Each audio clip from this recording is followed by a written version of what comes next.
As a QA, have you ever wondered what's happening with your app's integration with third-party API, like Stripe or a CRM? And more so, how do you simulate various scenarios such as errors, delays, and timeouts? This is where Beeceptor's proxy becomes incredibly useful. Beeceptor provides a drop-in domain wrapping proxy that lets you gain full visibility and control over the API traffic.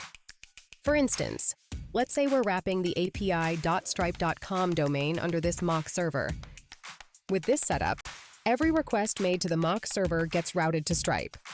For this demo purpose, I am taking Beeceptor itself as an example. When making a purchase, this Pay button triggers a call to Stripe.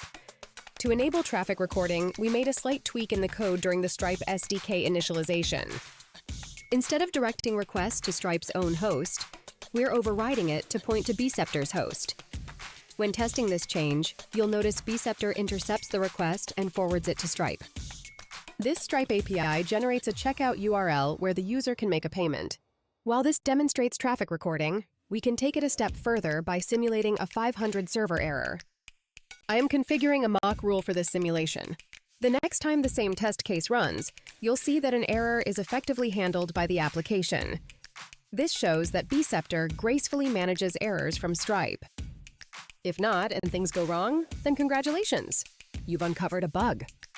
Returning to the Beeceptor dashboard, you'll observe that it has intercepted all traffic. Beeceptor's proxy doesn't just let you monitor traffic, it empowers you to control it. You can inspect, record, mock, and even replay every API call. And that's how you test smarter, with total control. Thank you.